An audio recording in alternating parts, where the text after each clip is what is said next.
Welcome everyone. Today is October 1st, 2020, and this is what got our attention. I'm Mike, and we have a lot of good stories today. A lot of things broke out last minute. Obviously, there's things that are still breaking out right now about Cyberpunk, but we can only cover so much, and we're going to try to get into that. I'm also here with Brian today. There's stories they're breaking today that we probably won't cover till next week, just because we've got to wrap our brains around them. I know, it's pretty crazy. I'm also here with Bruno today. What up? I'm Bruno. And what they said, also more NVIDIA news because they can't do anything right. I mean, it's kind of like the MO for this whole year is people just can't do things right, which is kind of in all aspects of the world at this point. So what's kind of funny, and this is actually the opposite of that. This is something that I saw recently that I don't know if you guys are fans of reality TV or anything like that, but there's a show called The Masked Singer. And I find it interesting because they do a lot of it's almost like cosplays. Like these people are the people who are behind those costumes. I'm actually going to have to look it up because some of it's really immaculate and it's really nice. And but if you're not familiar with the show, Masked Singer is basically they'll have a famous person, whether it's an actor or artist or whatever, put on a costume, and then they perform live in front of the audience and the panel, and that they at the end of the season they try to guess who they are. Each person is throughout the season. But this new season just aired. I think it was 2 weeks ago. It just started, and they started off, and I'm sitting there we're about to go to bed, we're watching this before bed, and it's the crowd is full. There is all these people in the audience, they are and there's no mask, there's no nothing, and it's just live in your face. And I'm what's going on with this, guys? What the hell? It sparked me so much that obviously I got on my phone and started Googling. I was what the hell is going on with this show, right? Well, turns out they've figured it out, right? So they actually decided that obviously because of the pandemic that they couldn't really just do that. They couldn't have people in the crowd, because obviously there's a problem with that. So what they said is why not? Yeah, right. So come on. The quote they had does it. They've been doing fine. Yeah. The quote they have is, "We went above and beyond the outlines of the CDC and local authorities in order to keep our people safe." And so what they ended up doing is they said most of the wide shots during the show is actually CGI. And then also the close-ups of the crowd reactions and such were recycled from the footage from the previous seasons. So they did it in a way that it makes it feel, this is another quote, "It feels that the virtual reality and composition and reaction shots were managed to create the feeling that there were people in the room." So they don't know what virtual reality is, clearly. But I mean, it's actually impeccable. When I was watching the show, we were confused. We were what's going on here? And without knowing, we literally thought there was people in the crowd. We're what's going on with this thing? So anyway, I thought that was really cool. I think that's, I think it's brilliant. Not virtual reality. I don't know why they said that, because it's certainly not that. But I do think it's cool because it's very much what we've talked about previously with, some live sports events. It's a different way to solve the problem. Yeah. So we're cool. Seeing the other parts of the world and other media outlets starting to kind of evolve around this pandemic. The way that we're having to kind of do that. So I thought that was pretty interesting. It's, obviously we're going to get into the news, and actually that kind of rolls in to our first news story, which is basically there's an article and I'm not going to get really into the articles itself. The idea behind the article is what I'm really going to talk about. And it's about it's actually Google CEO came out and said he calls for a hybrid work from home model. And the article is pretty long. You can take a look at it if you want to. It's a Forbes article. But it basically talks about, this whole scenario of where we're in now, working from home, most of us, hopefully that you're working from home. And it's kind of something that's second nature now. We're 6 months in, we've said, and we're still going, and we don't really know when, things will get back to normal, quote unquote. So it's interesting to see that big companies are even thinking about a hybrid work model. That's literally what we're going to do. We're just going to say, working from home so many days out of a week, a month, or whatever, that's just going to be part of the schedule. It's cool because it's nice seeing the big companies kind of take advantage of this and start to do it permanently. because some of the game companies are going to, I mean, they're already pioneering how to do this stuff, and they need to learn how to do these things. Right now, a lot of the game companies, they used to do huge events where they'd like rent out a like hotel ballroom, and they'd bring press in from like all over the country, and they'd fly them in, and they'd like demo the newest game. Yeah. And so you'd have hotel rental and then food, hopefully. Maybe travel, because sometimes they would like, throw in the travel costs. Depends. And then, getting all the computers set up and get somebody, one to demo each station or each couple of stations and train them on the pitch. And some of those costs you can get away from, and some of those you can't, because nowadays they use some technology very similar to, like what we use to collaborate remotely. But there's actual other versions of it out there that they can do a controlled game demo where they have a demoist, somebody who actually puts on a demo and doesn't blow stuff up, Right. but a demoist that starts the game up and, brings in the journalist and says, okay, you now have control, whether it's mouse and keyboard control or possibly even, controller, as long as it connects to Wi-Fi and over the internet, similar to Stadia and Luna and stuff like that. And they demo the game remotely. And the guy, the demoist can then, do their spiel at the same time to the journalist. And everybody's doing it out of the comfort of their own home. So, a lot less cost for people. So, and still have, like you said, the hybrids part of it too, because you're still going to have people come into the office. There's only so much you can do QA outside of the office. Yeah. You can't, they're going to want to control where those assets are. Yeah. I think we've talked about some of that before. Yeah. So it's interesting to see that this continues to #Rona economy really change how all these companies are doing this stuff. Yep.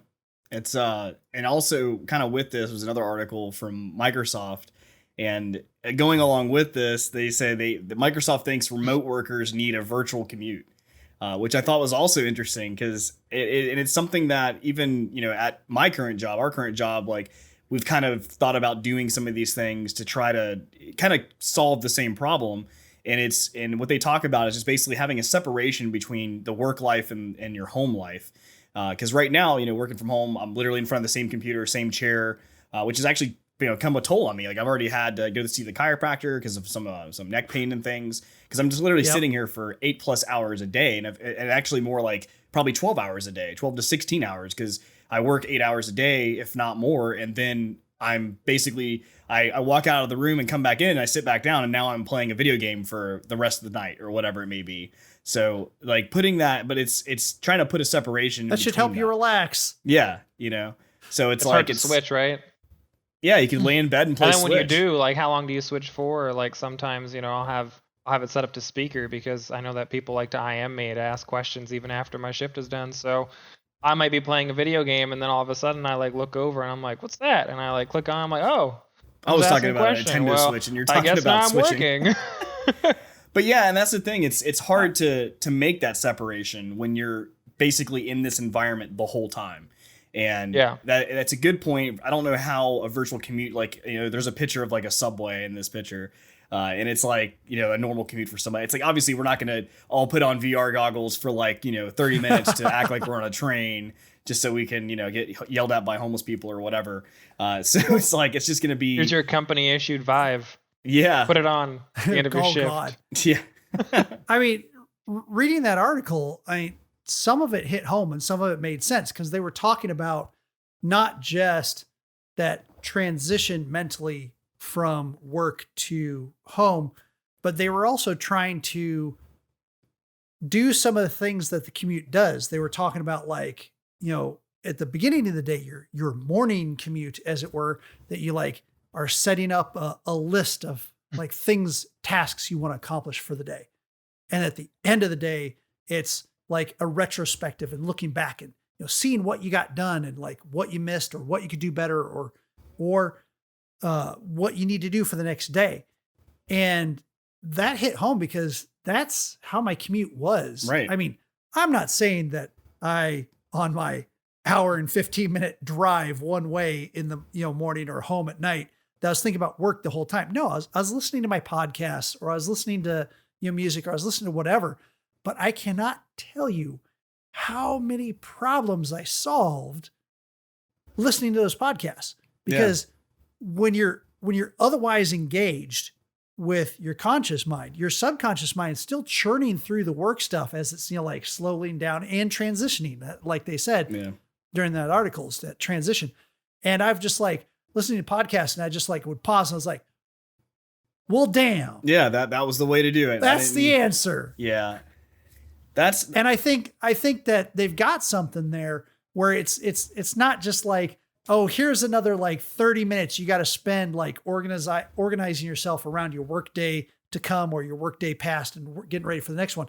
But I think it's literally they're trying to stimulate that subconscious transition to help you be more efficient.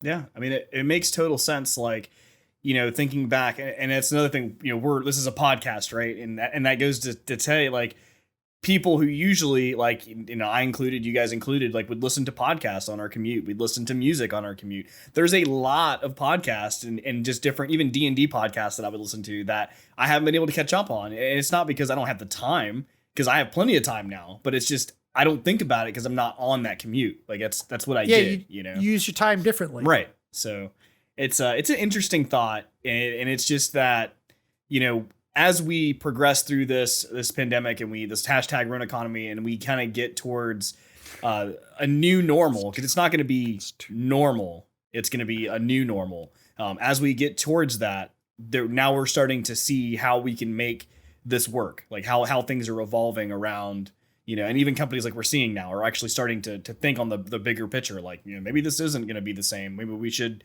try to figure something out to make it a little better. And it's just interesting. Yeah, very interesting. Also very interesting. So, moving on that, and I actually kind of wanted to say this a little bit earlier and kind of catch people up. I want to walk back some of the statements I said before. I want to retract what I said and correct myself, because the more I dig into the Xbox Series S and X that are coming up, when are they going to release the Series E? Sorry, that was infantile. But anyway, the more that I dig into them, the more I want to retract what I said, because I said before, hey, if you got a 4K TV but no HDR, probably, maybe get an S. It won't do 4K as fast, but it should be able to do 4K. And the more I'm hearing is like, no, if you got a 4K TV, get the Xbox Series X. And I'm not trying to upsell anyone. It's just the more that I hear is like, the S is going to be able to do the 1440p. So if you hook it up to a monitor, which some people might, again, we talked about there's big monitors there, but it'll be fine there. But if it goes up to 4K, sure, it might be able to keep some of the frame rates up, but it's going to struggle. But more importantly is it's just going to be a plain waste, because what they're doing is on the Xbox S is that they're not loading the 4K assets. They have a smaller hard drive on it, and it's not meant to run 4K video gaming. It'll of course stream the 4K like all of them have through the Xbox One series, but they want to reduce that footprint. So they're doing the reduced level of assets. So, I mean, you're going to upscale these lower assets anyway. It's not going to look all that much better than if you were on a 1080p TV anyway. So I would say save up the little extra, $200 is not little. I get that, but save up the extra. And if you got the 4K TV already, you'll be able to save up the $200 and extra to get the Xbox Series X. So I highly recommend that you go ahead and do that. That's not actually the news story. I just wanted to correct that from before we get into this block right here. We've got a block because Xbox news was popping. It's all about long. Xbox right now. I mean, Microsoft in all general. that Xbox right now. Yeah, Microsoft in general has just really just raised the bar on everything that they're trying to release and trying to do right now. And I think, and obviously probably for the business strategy is to wait until the releases were happening, and that way they could have all this information just constantly rolling out. And there's a lot. And that's the difference too, is like both manufacturers of consoles have done smart things and good things, and both of them have done bad things. But what I'm seeing right now is, regardless of the bad things that Microsoft and Xbox have done or the missteps they've taken, they're just constantly churning out the information right now where I barely hear anything about the PlayStation. So what we had from our roving reporter, Tickle, although I saw this one as well too, but I'll give him the credit because he got it into our news dump before I did. So total credit to him, catching it before I did, is that Microsoft sent out pre-production version of the Xbox Series X to a number of journalists to test out for a week or so. And they're as close to production as they can be, but they're technically not off the production line. So there might still be small changes. And universally, what people have been saying like, it's zippy. It's just zippy. Everything they do is so menus, which is always since the first Xbox, menus have been a complaint. And you like, the 360 got there pretty good with the blades, and they kind of like peaked at that. And then they kind of made some more changes and it got worse again. Xbox One has just traditionally had a slow menu system, but everything they said is it's just zippy. And the other things they've been talking about this, first impressions is it's quiet. Oh, that's good. One person was just playing the games over and over, just all these different games, because they were limited to only talking about certain things. They could only talk about the backwards compatibility games. So they did not play any next gen games at all. Only backwards compatible, which by the time the weekend ended, they had 500 backwards compatible games that they could play. They could talk about that. They could talk about, basically, the speed, especially the speed with the quick resume. And, then they could talk about the general box itself. So yeah, one of the guys was playing games and just playing it for hours. And he says, whew, I'm done. I'm going to turn on the PlayStation 4. And he was shocked at how loud it was because he was just so used to the Xbox being so super quiet. That's not to say the PlayStation 5 won't be quiet too. Yeah. We don't know yet. We certainly don't know because I haven't seen Sony do pre-production units to any journalist to tell us this information.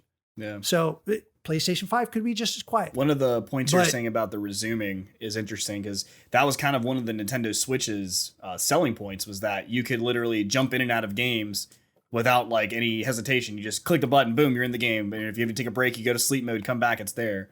And to see that as fast and as real time, it's assuring. 5 to 6 seconds to jump from one game to another. And where it kind of adds on to what the Switch did is that it isn't just resuming the game that you're at or resuming a game, say that, that was before the game you were playing.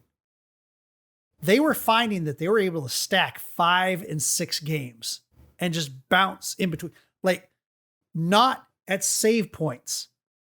In the middle of playing Gears of War, they're I want to go play Spelunky, and they'd jump over that. Or I'd go play Fusion Frenzy and they go play that.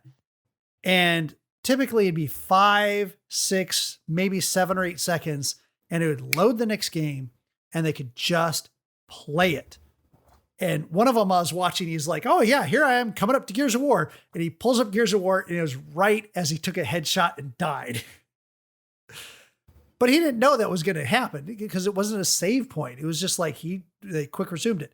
Now, to be clear, this is again on the backwards compatible game, which may have a smaller footprint for their save states because all of this is stored on, that super fast NVMe SSD that's running across PCIe 4. Lots of acronyms. I know it's a super fast solid state drive, but it's a special partition in it. And there's only so much space in that partition for this quick resume. So if it all depends on the next gen or even the current gen save state sizes, the bigger the save state, the less games you're going to be able to store in it. So, they were able to get 5, maybe 6 Xbox One games or even Xbox games or Xbox 360 games to quick resume in this. So next gen, if we have bigger save states, you might only be able to get 3 or 4. But the cool thing is when you're in a family situation, you, your significant others, children, brothers and sisters, whatever it is, are all playing on this console. One person wants to play one game, another person wants to play another game. With this quick resume, you can just I got to take out the garbage. Okay, bam, stop. You don't have to have a save state. You don't have to have pause place. You just stop. You go and do that. And then you go and do your homework or get some work done or whatever you're going to do. And someone else starts playing and they just go and play their game. And it doesn't affect your game at all. And you can just come back and restart your game again. So these first impressions that keep coming out, just one after another from these different reviewers and journalists, are just all around the same things. Quick, powerful, quiet, all the things that, we haven't really seen as much in a console that I'm really excited to see coming up. Yeah.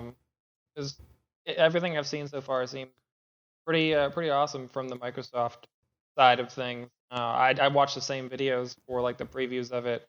And a lot of the reviewers said that they didn't really find any issues with it. There was some silly remarks oh yeah, the vent is on the top, so what if you put your drink on there? And it's just don't be stupid. Yeah, don't put a drink on top of your console. And I guess the argument is well, what about kids? And it's keep it away from your kids, or at least try. I mean, kids are going to be kids. If they're going to destroy your console now, they're going to destroy the console later. Yeah. I mean, my cat destroyed a 3D printer, and it's a cat. I mean, I don't know what to tell you. If a kid's going to damage your console, he's going to damage your console no matter where that vent is. Also, I want to meet the person that spends $400 to $500 on a console and decides it's a brilliant idea to use it as a coaster too. Yeah. I mean, I think really the suggestion for those people is just tape the vent shut so that you can't get any liquid in there, and then just set your cup on top of it. It'll be fine. Well, everything will work out in the end. What's funny is I was thinking about this the other day. It's the safety labels that you have on whatever item, whatever. It's these stupid things don't pour water on this, or if you do spray, it was a Febreze thing. It's if you spray this, make sure you dry up the floor because it may be damp. And it's all of these warnings are there because people have done those dumb things. That's why those labels are there. Oh man! You're just gonna have to put a little sticker that shows a cup and then a little mark through it on top of the Xbox. But I mean, you talk about the American hold my beer. Yeah. So man. In addition to news from Xbox, because there is a whole lot of it. There was some discussion about the fact that the Xbox Series S has already gotten a price cut in Japan. They've kind of labeled Japan as a really large, fast-growing market that they've always had issues fitting themselves into for one reason or another. They've had their problems, and when they announced the pricing that came out in Japan essentially, I think, took out the Series S to I think $313 USD, which is a little bit more expensive than people anticipated. So there's a price cut coming that's going to bring it down to $285. I want to say. Let me just verify that is correct. Yep, that's right. Yep. So So essentially, they've decided that that is a good option to go with, make it a little cheaper, bring it more in line with what people anticipated, which has made their fan base there and just users in general that want to purchase the new gen consoles pretty pleased. The feedback seems so far to be good, because who doesn't want to save like $30 on their next gen console? And it's small. And what's that? And it's small. Yeah. I mean, that's one of the biggest complaints, not just of the Xbox. Some of the PlayStation complaints in Japan was its size as well. Yeah. It's a big console for sure. I don't mind a big console. Like, by all means, but if it looks cool, aesthetically pleasing, and that way I fall in line with my wife. Aesthetics over function when it comes to peripherals and things like that. If it looks cool, I have like an ultra tower. Bigger is in fact better in that sense. More RGB, make it look like an alien spaceship. I'm fine with it. Or like a weird alien monolith in the Xbox's case. Yeah, but you're not trying to live in a 500 square foot apartment. Fair, you know, yeah. And that's a lot. That's a lot of the reality in Japan. Yeah. And because, you know, space is at a premium, and they prize being able to have flexible living spaces that are able to do multiple functions and switch, and have like their devices when they're be small and compact. Yeah, exactly. But to add to it, Phil Spencer, head of Xbox, he of course made some comments about it. Essentially, what the Xbox team is putting out there is that they're assuring people they've learned from the past and the mistakes that they've made previously with reference to the base that they're trying to sell to there, and they're really trying to move it in a direction that works better for that specific base of consumers.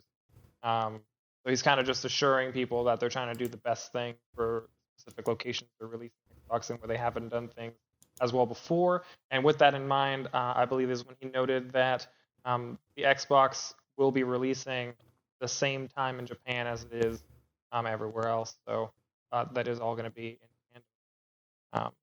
So yeah, that was their announcement for that. So it's not like crazy news, but it is nice to know that they're shifting in that direction.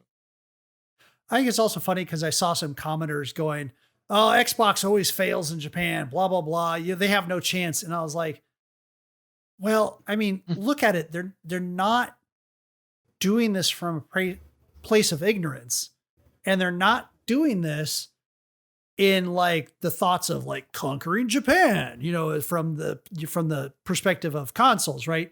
Obviously, you know, handhelds and phones will always rule right now, at least for the foreseeable 15 years, maybe 5 to 15 years in Japan. It's just going to be those because they're compact and they work in commutes really well. Again, hashtag Rona economy, commutes not the same, but nonetheless, what Microsoft is trying to do is say, hey, we launched Xbox Game Pass in Japan, and we've seen an outstanding number of people, not like massive consoles selling like millions of figures, but they're like, we've seen more people on Xbox Game Pass in Japan than we ever expected to see. So there's a market there. It may not be the biggest market in the world, but there's a market there and people have some interest. So we're at least going to sell to them and we're going to cater to them because they're going to tell their friends. And while, okay, you have a small console and you have an attractive package to go to that console where can be all digital, so they don't have a whole bunch of discs taking up all the space.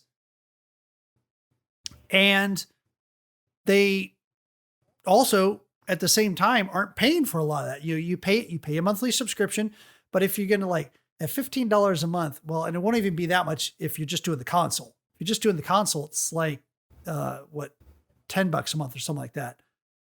So after 6 months, you've bought a AAA game.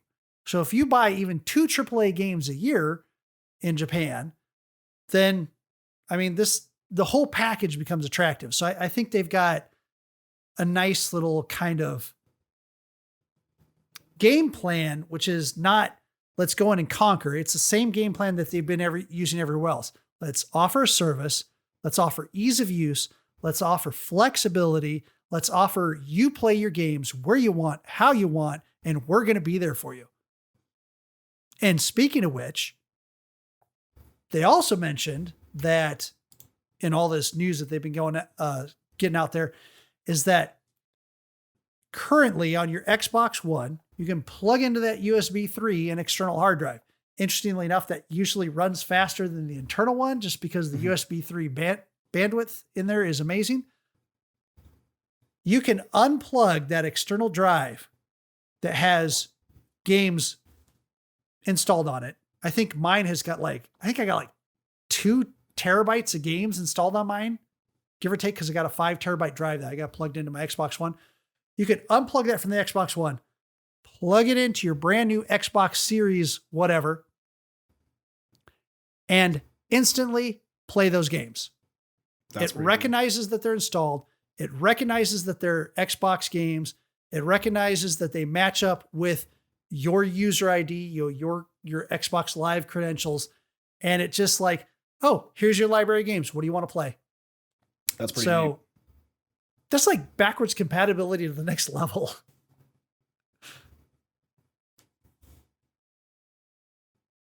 Yeah. I think one of the other things that they're doing is they announced a program called the Xbox Hall of Fame, which is essentially they're giving away effectively 8 free Xbox Series X to people who obtain specific achievements and are added to the Hall of Fame on Xbox. So essentially, there are 8 competitions. Some of them, we have no chance for a long time. Yeah. You're screwed. You're absolutely screwed. Unless you Achievement Hunters, don't have a job and you've literally been doing nothing but playing video games since November 22nd, 2013. There's an achievement. To be fair, that is some people's jobs. Yeah, that's fair. Yeah. Maybe somebody's out there, who did this with a specific purpose to play games and make money and is just now getting a free Xbox. Or maybe it's someone who just really, really does nothing but play video games. That's their whole life. Cool. Do your thing. But some of the achievements are essentially ones that are closed. They're open, but they're closed because they started in November 22nd, 2013. An example is Achievement Conqueror, which is earning the most achievements in your region throughout the Xbox One's life, dating from November 22nd, 2013 through to October 19th, 2020. So technically, if you're an actual fucking robot and you manage to play and gain achievements to surpass everybody by October 19th, then power to you. You totally deserve that Xbox One X. But I doubt it. So there's a lot of these. I won't go through all of them, but there are chances being provided to people who are just getting into it now. Essentially, they did a half and half scenario. So half of them are older, half of them are newer. One of them, I guess, is technically in between. There's one that's specific to Sea of Thieves. Earn the most. Well, that one does start October 2nd. So starts October 2nd. So this one's October 2nd, 2020 through October 4th, 2020. So literally just the next 2 days or 3 days. So this weekend. If you earn the most emissary value in Athena's Fortune emissary voyages, Sea of Thieves for your region, you will obtain an Xbox One X, which makes me think that I'm wrong. It's not going to be 8. It's going to be 8 times 13 because there are 13 regions. 104. So 104 total winners. Yep. So that'll be interesting. There's gamer score. So October 1st to October 19th, earn the most gamer score in your region during the 19-day competition. Again, highest in your region. Congratulations, you won yourself an Xbox One X.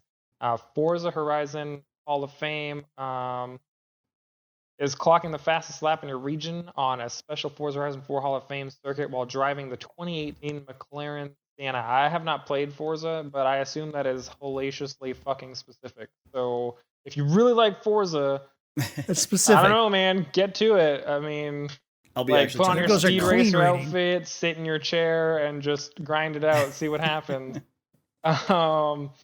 Achievement defeater. Yeah, not just grind it out, man. You got to be the fastest in your region. Fastest in your region. So that's pretty impressive. Achievement Defeater is essentially the achievement one, but it's only for a 19-day period. It's from the 1st of October to the 19th. And then one of them, which is odd to me, but I guess it's cool because I didn't expect the game to pop up, is State of Decay 2 Zombie Slayer. And that one, start a new standard zone map in solo play and clear all plague hearts quicker than anyone else in your region between October 16th, 2020 through October 18th, 2020.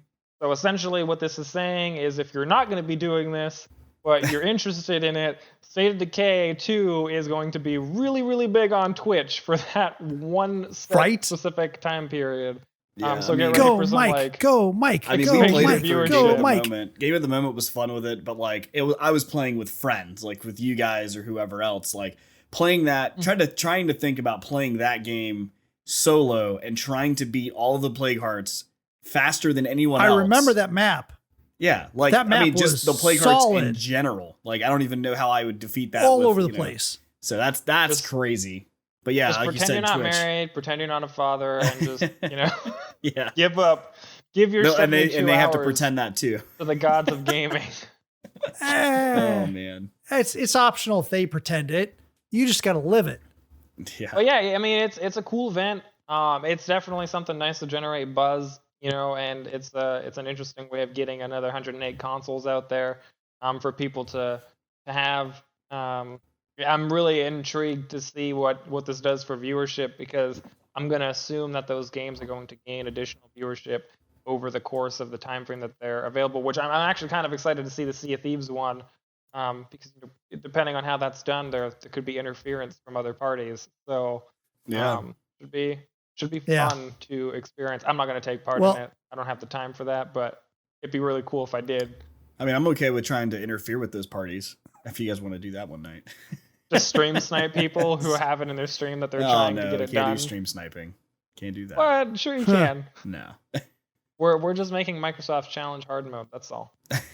Well, and the last thing I want to say that before we move on to the last of our Xbox news, pretty much is this is just showing what I said earlier, which is we keep seeing this engagement from Microsoft and Xbox that we're not seeing from PlayStation and Sony, which I would love to see from them. I want competition. I want both of them out there and pushing like this, because that's just good for us.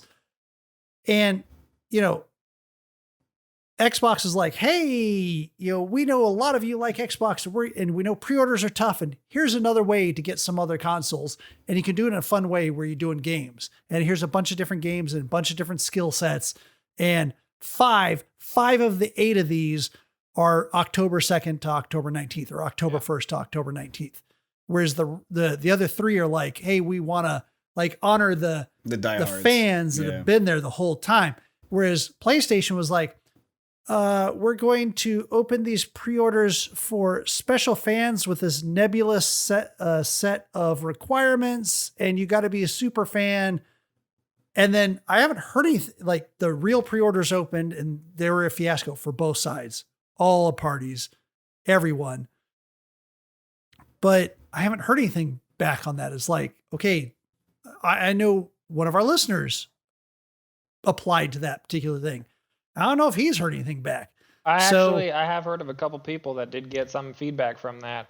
And I think in both scenarios, I believe the second one as well said it. I think both of them already had their pre-order registered. So they kind of got in there like, crap. But, or you have a pre-order a different way. It comes back to what I've been saying, right? Like I've mentioned on the previous podcast that like Xbox, like Microsoft has realized that trying to compete in like the exclusivity gaming portion is just doesn't work for them. They're not quite there at that point, and maybe they'll come back to it in the future with the studios they're picking up. But they decided to build out on something that the console community has been lacking for so long, which is definitely community.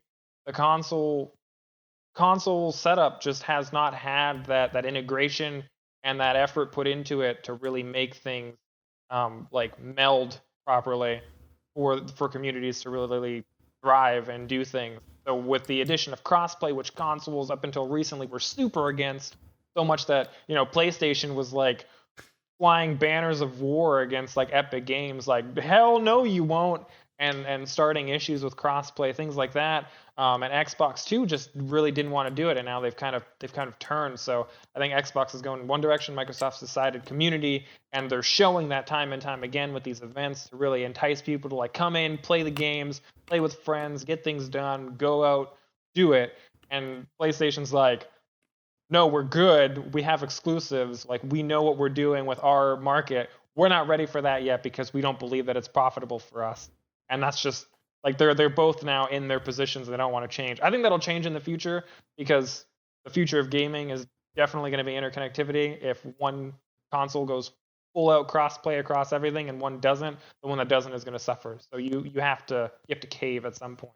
Yeah, I mean, we've already seen some of the crossplay issues with, even like you're saying, like, but even past that, they were like, all right, we're cool with crossplay with PC. And then it was like, oh, wait, Xbox is on here? Oh, we can't do that. And then they backed out. And then it was like, oh, and then Xbox is like, oh, PlayStation's on here? Oh, we got to back out. So you can only crossplay PC, but not to the other platforms. But now they've kind of like just said, all right, we'll just play. Everybody can play nice. Like, it's fine. So. Yeah, it's crazy. So also with that, with the Xbox news, with the carrying on of Xbox news, we announced recently, well, they announced and we covered recently that they had also acquired EA, and they were going to have the EA Play portion also be included into the Game Pass, which we were super excited about. And with that being said, they've actually announced the date. The date's going to be November 10th. So they said on November 10th, that's when all of the content from EA Play will be available on the Game Pass. So not that far out, only like another month or so. And then we'll be able to play all those EA games, which, you know, and here's my like rumor kind of thing that I'm making up myself. But so tomorrow, actually Squad gets released, Rogue Squadron, the new Squad game, new Star Wars game. And that's an EA game. And it's usually like a year later before they're kind of like carried up onto PC or anything else like that you can get with the play passes. So I'm wondering, because of the EA Play, if, you know, because we've seen in the past, like Microsoft has dropped games that belong to them day of. Like we saw that with Minecraft Dungeons, we've saw that with the Outer Worlds and some other names like that. So it's like, you know, maybe on November 10th, maybe they may drop Squad 2 and just be like, here you go, it's playable now. So I'm excited to see if that happens. It may not, but it's just something we'll see. So November 10th. Yeah. And to kind of wrap up the main Xbox news, because there's still more later, at least minor Xbox news. We just want to continue with one of the things that we've done reoccurring through the months, which is talking about what games you're going to get with Xbox Live Gold. So for the month of October, they've themed things. I mean, Shocktober is coming up. So, you know, they want to go ahead and bring out some games that are going to be, I don't know, representative of the month. And all of them are kind of themed along that way. As usual, we have an Xbox 360 game, an Xbox game, and a couple of Xbox One games. One of them I've heard before, which is the Costume Quest. I've played that one before. That's a fun little kind of RPG-ish game. Kind of almost three-quarters perspective, but not quite. A little bit of turn-based combat, a little bit of puzzle solving. They also got Sphinx and the Cursed Monkey, and then Made of Skur, which looks like almost like a horror game. And then Slayaway Camp, Butcher's Cut. One of them, I think it's the Sphinx one, which is an original Xbox game. I think is a like an older kids game, or maybe it was Slayaway Camp, but they definitely seemed like to be making some deep cuts here, because I see what you did there. Unintentionally, actually. Yeah, they seem to be making some deep cuts here, because these don't seem to be like very well-known games. And there are definitely some games that I don't know. Maybe it didn't do as well originally, although they got some prices here that seem, like $25, $17, $15 for an Xbox One original game. Please. Yeah. That's got to be in a bargain bin somewhere for like $5 or less. But nonetheless, at least they kept it themed to the season. So they made an effort there. That was kind of cool. They didn't like throw out any Resident Evils, but they've got to make deals with the publishers on these. So that's not always something that can happen all the time. Well, even with that, at least we'll say even with that, the Xbox game Ultimate Pass, like you get, well, not even necessarily Ultimate, but you get Resident Evil 7. So yeah, that's true. That's because it's like already in Game Pass. Yeah, so that's kind of the other side is like, here's some free games, you can have them, but, ultimately you can have, a pass that gives you everything. Yeah. So. Yeah, I'm sure they want to make sure that they offer something different than what's in Game Pass so that there's reason to have that Xbox Live Gold. So, I don't know. I appreciate the effort. It was pretty cool. Yeah. And with that in mind, obviously, PlayStation has announced their free sets of games. Well, free via PlayStation Plus, or PS Plus free games for October. I've only played one of these, but the other one, I feel like if you've played any recent Need for Speed game, you probably can get a general grasp of what it's going to be because it's Need for Speed Payback. I mean, the formula has not changed. I still remember playing Need for Speed Payback, or the original Need for Speed back when I was a little kid.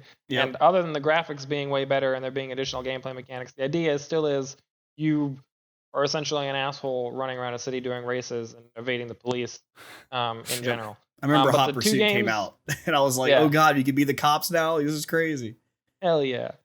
Like black undercover, like Lamborghini cop car chasing people down, pitting people in a Lambo. But yeah.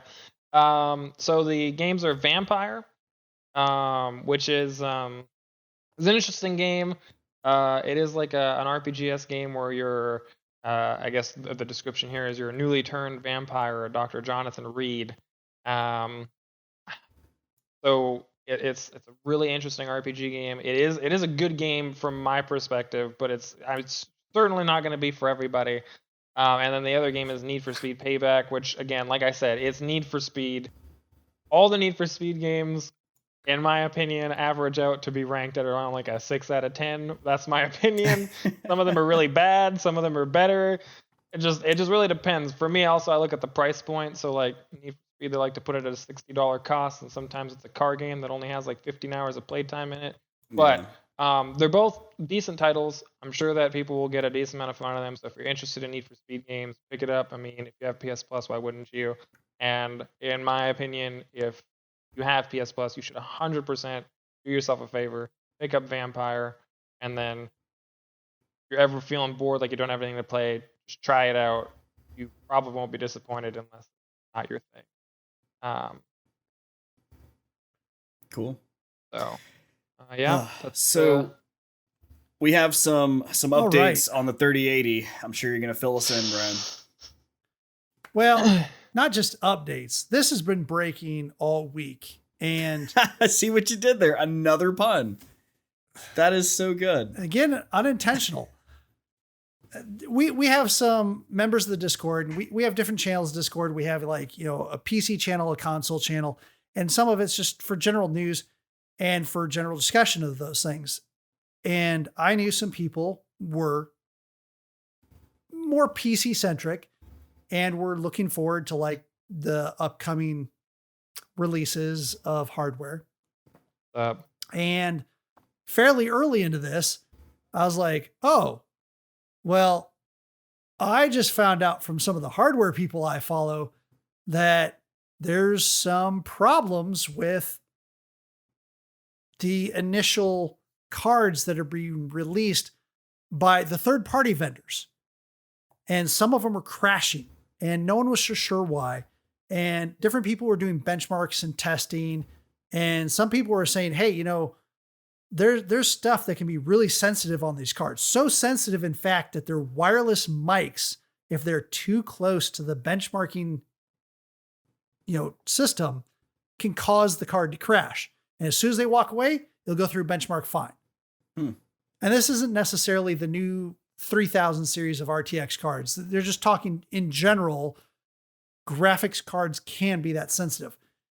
In this case, what is suspected to be part of the concern is a set of capacitors that are on the back of the PCB board for the video cards. And they're sitting right there, right behind the GPU, because they're kind of like the last defense for the GPU's power. And all the power comes into these capacitors, and they basically smooth out the power so they get as clean signal as possible coming into the GPU. Well, there's 6 banks of these capacitors for the power coming to the GPU. And the reference model, which is what NVIDIA puts together of like, hey, here's the minimum specifications that you should probably use to be able to build this card, or at least the minimum recommendation, right?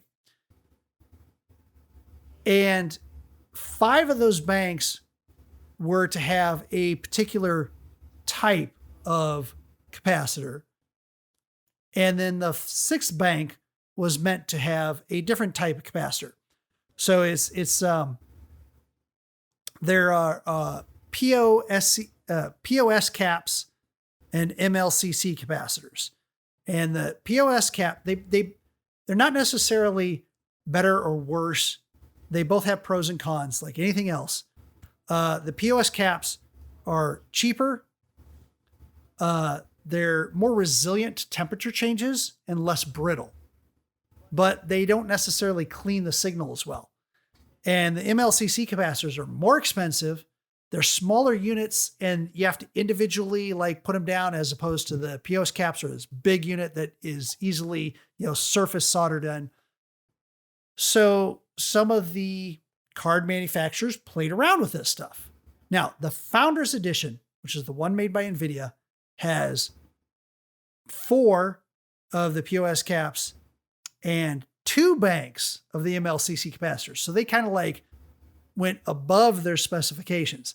And everybody's been seeing that the Founder cards have been running smooth. Some of the AIBs, the third-party manufacturers, have been crashing. Some of them haven't.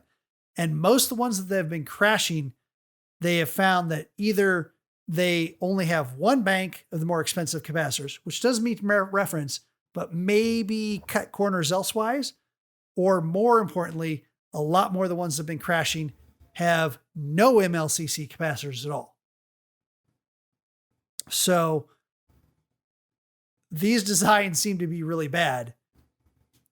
And it's not to say that, going all MLCCs is the answer, although one card manufacturer decided to go that way. Asus, with their Tough series, went all MLCC. In fact, it's very difficult to tell at first, because if you go and look at their pictures on their site, you can kind of zoom in and see where some of them were kind of more towards the reference or Founders Edition type style, and some are all with the new capacitors. Again, this has been changing through the whole week. So there's been news stories flashing back and forth. Some people saying it's capacitors, some people saying it's not, some people saying it's, and this is probably more to the truth, that's a variety of things. Yeah. Including the drivers and the design and other areas where maybe the cards are made a little bit less expensive in certain areas. So since then, NVIDIA has released new drivers that seems to have increased some of the stability. Now, that could be because of the way they're limiting things, though, because where they saw the instability is when they went to the upper speeds, when it started ramping up. So maybe the drivers just prevented it from ramping up so far in certain cases. Who knows? Yeah, I mean, the fact that, like we had said before, that, these were starting to show up at some of the retailers in a box wrapped in bubble wrap, not properly packaged. Yeah. Like, that kind of just goes to show you that, they probably were cutting corners, to say the least. Yeah, and I mean, a lot of these manufacturers have come forth and essentially just admitted, like, we were not ready. Like, I mean, Asus, obviously, they're like, we're not releasing anything, period. Like, yeah, you guys have a problem with that? That's your problem. We're not doing it. EVGA did seemed like an good announcement. For them. Yeah, like EVGA made an announcement, and they said what they stated further release was essentially something to the effect of like, we actually found this issue when we were doing testing. And they stated that the cards that they've sent out post-release should be fine. But all the reviewer cards they sent out were garbage. And they apologized for it. They said, we're sending them out, but also you got to think EVGA is like the big manufacturer for NVIDIA cards. So, well, and the other side to think of it too is that they only have limited time to be able to do the testing, because NVIDIA keeps doesn't necessarily release the drivers super early on this. Mm-hmm. So they've been building off the reference card and they've had no way to test it. They haven't had drivers to test this. Yeah. So they were like, best guess. And they started sending it out to reviewers, and then they started testing it and they're saying, oh shit. Yeah. And so they made the changes. So EVGA was one of them. There's a couple other manufacturers that made changes as well, where they at least met reference, if not exceeded reference, similar to the Founders card or similar to the Tough, which is just went all out. Yeah. It seems like depending on the manufacturer, the smaller ones just weren't, they were like, whoops, like we didn't notice. And the larger manufacturers like, no, we noticed, luckily. And we're either A, not releasing our cards yet because we noticed, or B, we worked our asses off to do it. But I mean, I guess it's almost to be expected, because NVIDIA even announced themselves, which for some reason they did it as like a gotcha, like, look at how good we're doing. They stated, hey, we actually started manufacturing cards in August. And it's like, you guys released in September. That's not a long time. Yeah. Like, August is also a broad sweep. Like, when in August? Is like the 18th, the 19th, the 29th? The 28th? What do these guys like legitimately have 2 weeks to set up? Like, I'm not sure what you guys are trying to convey here. But it's been a roller coaster for them. And even more so than when I said last week, AMD quite literally has the bar set so low for them that they should just be able to step over it. And even if they trip and fall, they'll still do better. And I mean, I think really AMD might have something here, because their manufacturing out the gate on almost every release has always been way better than NVIDIA. Yeah. And I usually buy NVIDIA cards. So I mean, I might be making the switch, seeing as, based on everything I'm hearing, I'm not going to get my back-ordered EVGA 3080 until December. So, although I would like to carry on to something you said there, Bruno, which is that the manufacturers realize this quickly and have been making changes. So for our listeners out there, the main takeaway here is, if you want to get a new 3080 card, you've got a extremely high chance of not having problems at all. Yeah, especially if you order because today. The manufacturers have quickly been reacting to this, and because NVIDIA has quickly reacted to this and released some new drivers. Yeah. Which, like AMD, like you were saying, they got a low bar, but they've continually had driver problems in the past. Yeah. But as long as they meet the like price performance, they don't have to outperform the 3080. They don't. They do not. They have to be able to give a decent price performance profile compared to the 3080. And I also agree with what Brian said. If you want to buy a 3080, the 3080 at a $700 price cost compared to all the cards on the market right now is a really, really great card. Yeah. And the bonus is, if you do have an issue with it, so if you buy a card going forward, like if you were to go out and start looking for a card now, and you would get one in the next couple of months, and you had a problem with it, you could tell us, and then I'll make fun of you, because the only place you can get those bad cards anymore are from scalpers, which means you've done a great disservice to everyone. So email us at GOA if you end up picking up one from a scalper. We'd love to hear from you. Yeah, no doubt. Okay, well, speaking of bonuses, that's right. It's the bonus time of the week. It is time for Xycia's Cyberpunk 2077 weekly update. Is that like a new game coming?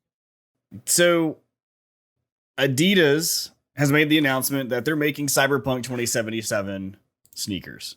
There's actually a photo. It's a Kotaku article. It has a photo up, but they basically posted... it was on social media. I can't remember exactly where I saw it, but it's basically it's very cyberpunk, like just what you would think a cyberpunk shoe would look like. It's got the purple and black, the yellow. It's got like the basically the cyberpunk written in the same style title, like typeface that they're using. So looks I pretty got neat. you covered, dog. They it was on Instagram post initially by Soul by JC, and has a picture of it, but there's not much else about it. They don't really talk about the release date or where you can pick them up and all that kind of stuff, but they do look really neat, and hopefully they'll be available to be able to pick them up.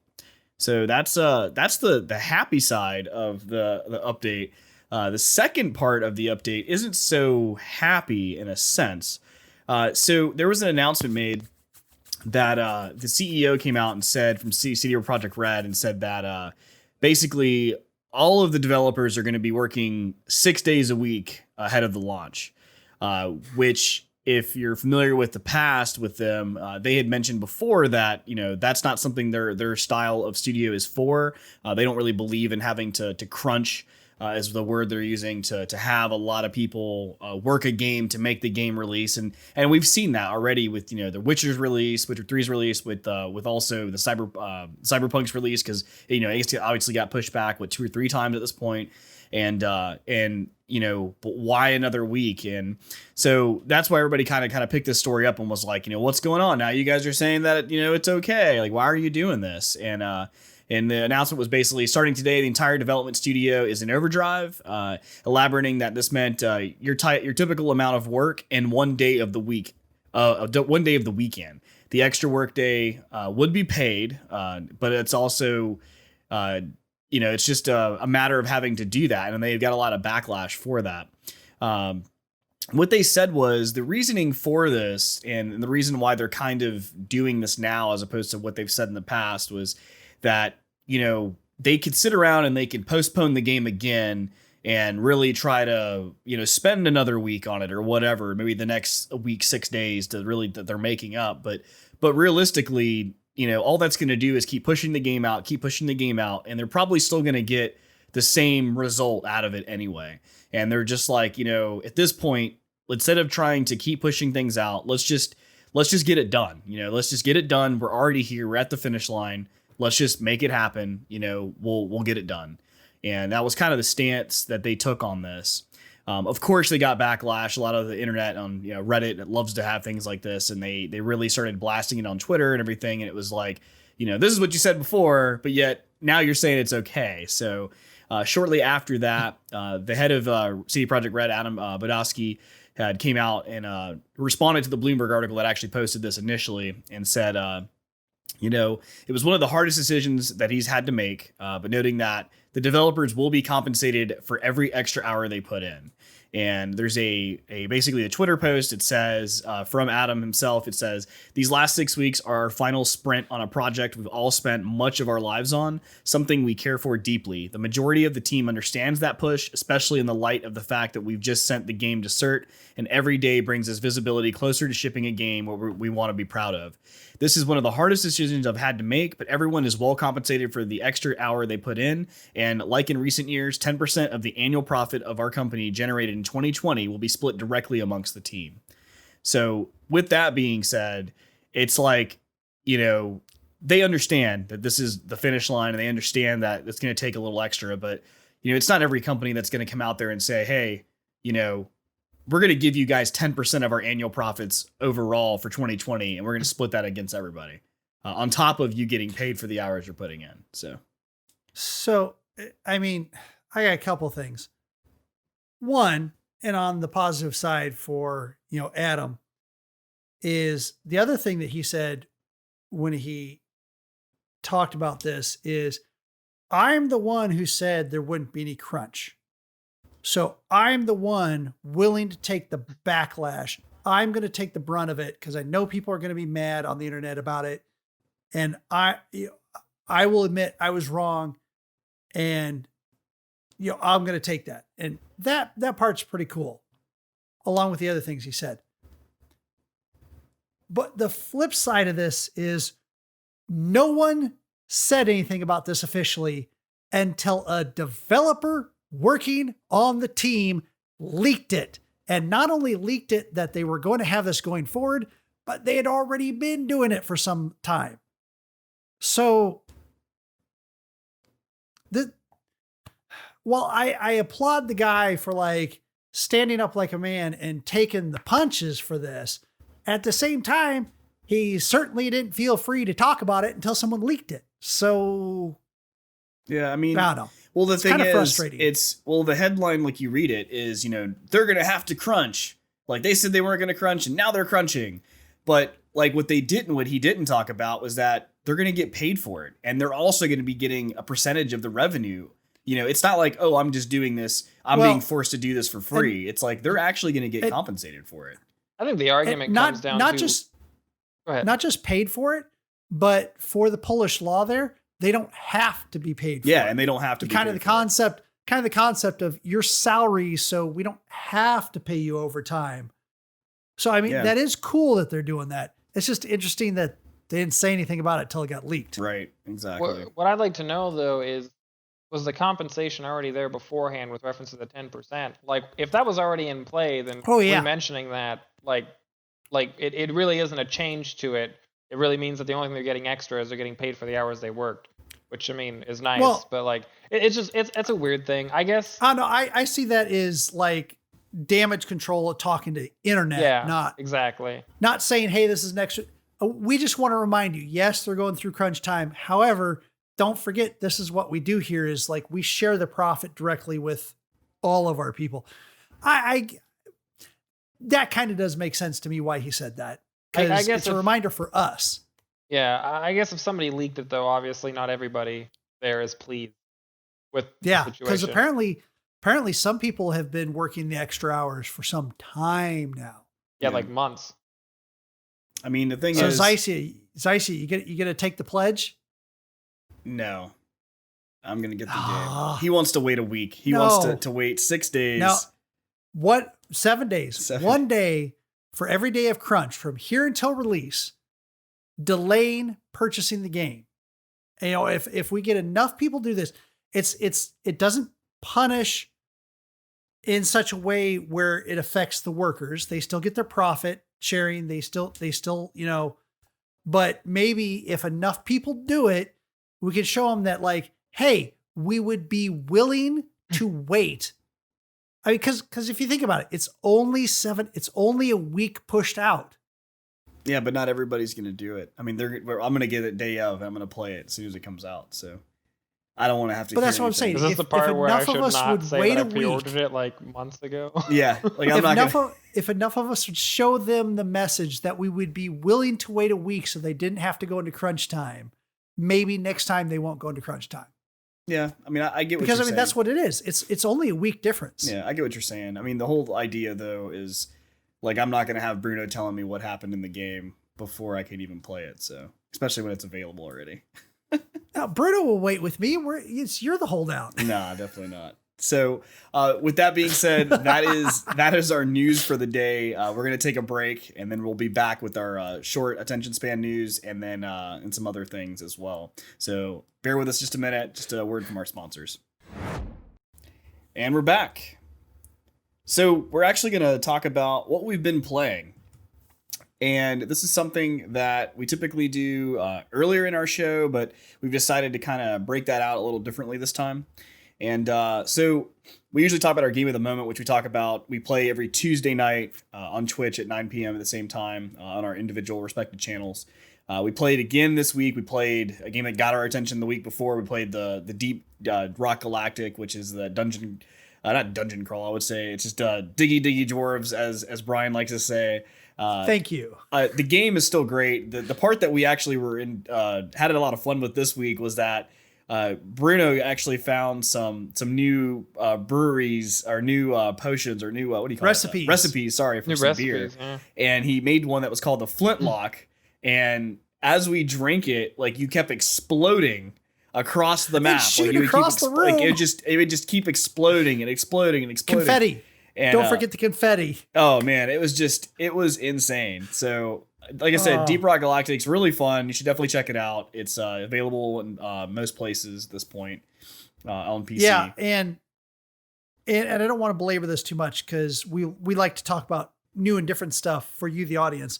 But Deep Rock Galactic, even if you don't like the gameplay loop that much, there's enough fun little things that are just happening in the hub it's a great place to just meet up with your friends and talk to them and BS about the weird stuff you find in there. Yeah. It's at least worth a night or two of amusement that way at the very minimum. Yeah, very true. I have not played anything else. I do want to segue really quickly to something that I want to play coming up. And I want to bring this up for a couple of reasons.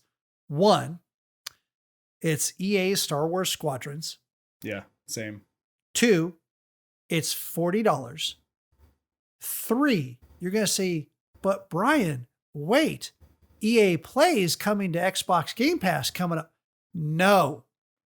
What people don't realize about the EA Play coming up is that it's the base tier of EA Play, and it doesn't necessarily have the new releases in it. It's, in most cases, they're older games that are in that base tier of EA Play. So it might or might not come, because sometimes they put some newer games in there, Right. but it's not very many. It's not very often. It's not their hot games. So if you're holding out for it coming to, the whole Xbox Game Pass plus EA Play, sure, give it a try. See if it does. It's worth because it's $40. That's I'm not talking about nothing here. That's a decent amount that you can lay down. But if you likely think that isn't going to come, you want to play it right away, I'm going to shell out the $40 for it. I'm going to be playing it. That's fair. I may do the same. We'll see what happens. And it's releasing somewhat soon because I'm really darn certain that is not going to show up for EA Play for a year minimum. Yeah. And because it's Star Wars. And that's fine. I see some friends right now that are apparently hopping on the game already, which I'm not sure exactly how they're doing that, but I do see that notification popping up quite frequently right now, multiple people. But yeah, I totally get that. I'm also interested in the game. I'm not really, like I said, I said that earlier. I'm not saying that that's actually going to happen, but being that all of the news have been dropping with all the past and with Microsoft, I'm not putting it past them that the they reviewers wouldn't do it. So yeah, well, and also the embargo just lifted, so today. Yeah. So all the reviewers are dropping everything about it right now, and they are flat out saying this is the space flight simulator Star Wars game you have been waiting for. That's awesome. They said it's $40, and they said they cannot believe how they pulled off the AAA type experience with a great multiplayer, with a great single player campaign, and still kept it for $40. So sweet. The hype is out there right now. Let's hope it lives up to it. Yeah, we'll probably talk about it next week, I'm sure. What about you, Bruno? You played anything different this week? Anything new? Just playing Risk of Rain for the most part. So I mentioned that I was starting to play that last week. I'm still playing it. Fun. Got a lot of unlocks. It's $25 on Steam. Sweet. Good time. I decided to install the reason why you're seeing people play it is it releases tomorrow. Right, exactly. Yeah. So tomorrow technically, but it's today. So we'll see what happens. It's today somewhere. Well, right. Australia. These people are not in Australia, so that's why I'm saying that. But anyway. Proxies. Yeah, I know what they're doing. VPNs. So I haven't played. Actually, I did play a new-ish game. I mentioned it earlier, but The Outer Worlds. I picked that up again. I played it originally when it first got released on Xbox Game Pass because it came out first, and I picked it back up recently and I started playing that through. It's right now still technically on Epic if you pick it up brand new. It's $59.99, $60. One or the other in between. So it's still not cheap, but with the Xbox Game Pass, it obviously is already there. So I was able to play that. It's a AAA game. It's made by Obsidian. If you're like me and you're into those survival-esque type games, this is not really a builder game. There's not really any crafting or building elements in this. There's light, I wouldn't say crafting. There's like an inhaler that you use, and you can mix different things together that you use for the inhaler. So I guess that's sort of light crafting, but it's not like a builder game like, you know, the Forest or the Green Hell that I've been playing recently, but it's still very interesting. It's made by Obsidian, very good dialogue, very good storyline, and it's a space sim, and it's basically the best thing you're going to find outside of a Fallout game. So, and Obsidian's made Fallout. They made the New Vegas one, so that's what I've been playing. It's pretty neat. I would check it out if you haven't played it already. So cool, I want to mention. Good game. What's that? I agree. Good game. Oh, right. I want to mention something that I tossed around, and I think this is going to happen. And so Brian has coined this already as Shocktober, and because of Shocktober, I think I want to do something a little special for everyone. And what that is something that's not actually going to be fun for me, but fun for you guys. It's about giving back, I guess. And what I'm going to do is there's going to be 4 Fridays past tomorrow left of the month. There's 5 total for the month. I'm going to play the last 4. Every Friday, I'm going to play on my Twitch. I'm going to play a scary game. Something that I am not wanting to do. Not really wanting to do this at all. But for entertainment factor, I'm going to do this for you guys, and I'm going to stream it, and I'm going to go all out. I'm going to turn all the lights off. I'm going to play in, you know, complete darkness with the headphones on, and I'm going to scream like a little baby just for you guys at home. So if you're interested in watching that, it'll be starting next Friday. So the next Friday would be the 9th of October, going through the 30th of October. On the Fridays, I'm going to play a scary game each night for a few hours and just see how bad I can nope out. So it's going to be about noping. I think I'm going to have a counter for noping. So that's the opposite. It's not about noping. You're going to man it up. You got a minimum time each night you got to meet. Yeah, I'm going to... hour and a half at least. I'm going to try to shoot for 2 hours.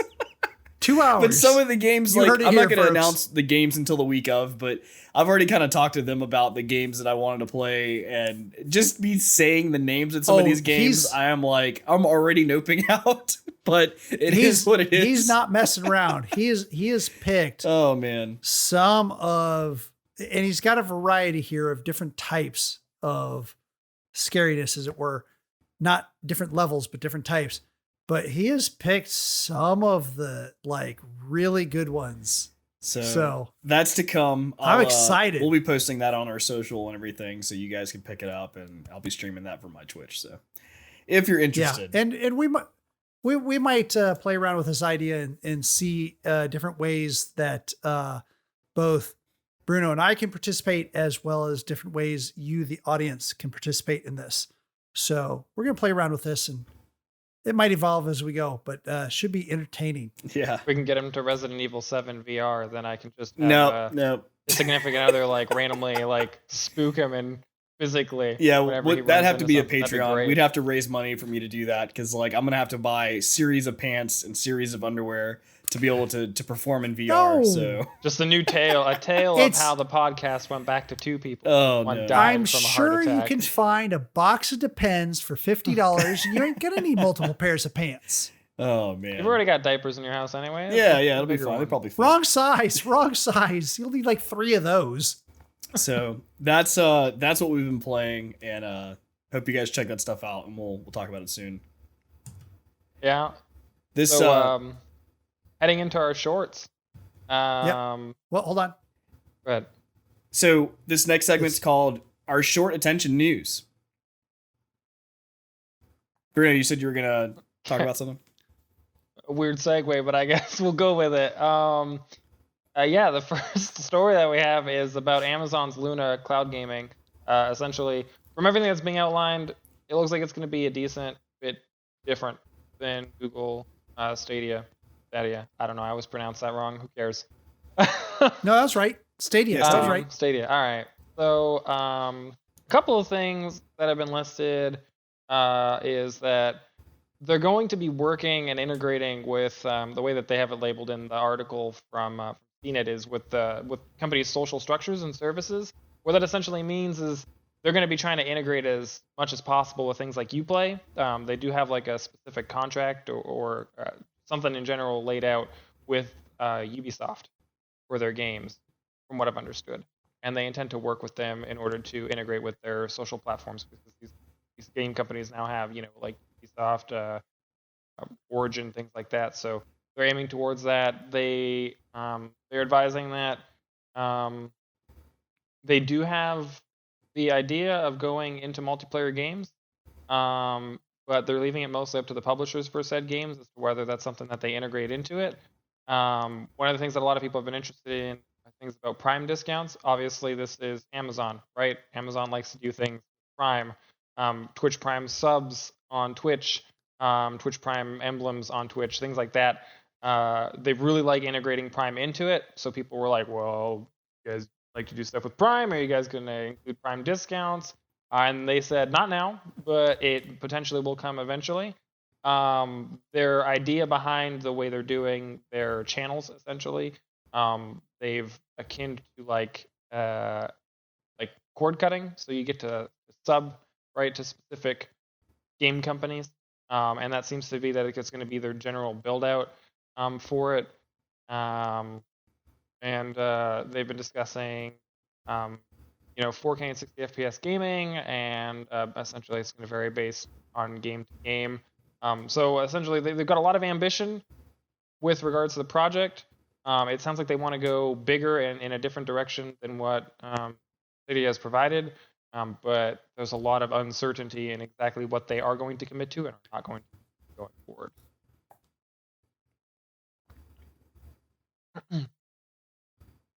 Well, in other news, Windows XP and Server 2003 source code publicly leaked. And this is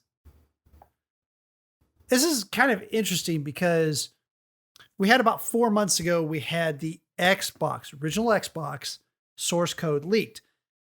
And at that time, it was a lot of people were like, oh, this is going to make emulators better and everything.